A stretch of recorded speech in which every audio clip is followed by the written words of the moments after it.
Students, ಈ ತರ problems SSC already ಕೇಳಿದಾನೆ. So ಎಷ್ಟು ಈಸಿ ಇರುತ್ತಪ್ಪ, ನಿಮ್ಗೆ ಆದ್ರೆ ಕನ್ಫ್ಯೂಷನ್ ಜಾಸ್ತಿ ಆಗುತ್ತೆ. Which of the following number is divisible by 11, 7, 13. Already ಇದನ್ನ ಶಾರ್ಟ್ ಕಟ್ ಹೇಳಿದೀನಿ ಯಾವ ತರ ಅಂತೇಳಿ. 11, 7, 13 ಯಾವ ತರ ಫೈಂಡ್ ಔಟ್ ಮಾಡೋದು, ಅದರಿಂದ ಡಿವಿಸಿಬಲ್ ಆಗೋದು ಅಂತ ಹೇಳಿ ಆಲ್ರೆಡಿ ಹೇಳಿದೀನಿ. ಸೊ ಏನ್ ಫಾರ್ಮೆಟ್ ABC ನೆನಪಿದೆಯಾ? So ABC numbers format repeat ಆಗಿರುತ್ತೆ, ಹೌದಾ? ಸೊ ಇದ್ರೊಳಗೆ ಯಾವ್ದು ABC ರಿಪೀಟ್ ಆಗಿದೆ ಸರ್? 143 ಆನ್ಸರ್ ಇಸ್ ಸಿ, ಹೌದಾ? ಸೊ ಅದೇ ತರ ನಿಮ್ಗೊಂದು ವರ್ಕ್ ಕೊಡ್ಲೇಬೇಕಲ್ವಾ? ಸೊ ವರ್ಕ್ ಬಂದ್ಬಿಟ್ಟು ಇದನ್ನ ವರ್ಕ್ ಮಾಡಿ ಕಮೆಂಟ್ ಬಾಕ್ಸ್ ಅಲ್ಲಿ ಆನ್ಸರ್ ಹಾಕಿ, ಹೌದಾ? ಸೊ ಬೇಕಾದ್ರೆ ನೀವು ಚೆಕ್ ಮಾಡಿ ನೋಡಿ, ಎಲ್ಲ ಚೆಕ್ ಮಾಡಿ, ಅದನ್ನು ಚೆಕ್ ಮಾಡಿ ನೋಡಿ, ಯಾವ್ದು ಆನ್ಸರ್ ಇರುತ್ತಲ್ಲ ಅದನ್ನ ಚೆಕ್ ಮಾಡಿ ನೋಡಿ.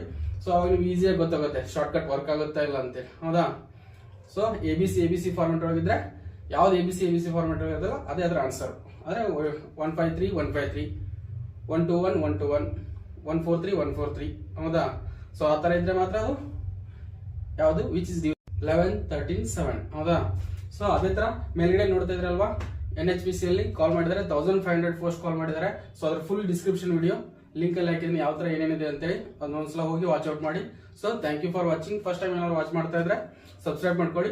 ಅದೇ ತರ ಇನ್ಸ್ಟಾಗ್ರಾಮ್ ಇದ್ರೆ ಫಾಲೋ ಮಾಡ್ಕೊಳ್ಳಿ. ಆಲ್ರೆಡಿ ಹೇಳಿದೀನಿ ಬುಕ್ಸ್ ನ ಗಿವ್ ಅವೇ ಕೊಡ್ತೀನಿ ಅಂತೇಳಿ. 200 ಕಮೆಂಟ್ಸ್ ಏನಾದ್ರು ರೀಚ್ ಆದ್ರೆ 100% ಗಿವ್ ಅವೇ ಕೊಟ್ಟೆ ಕೊಡ್ತೀನಿ.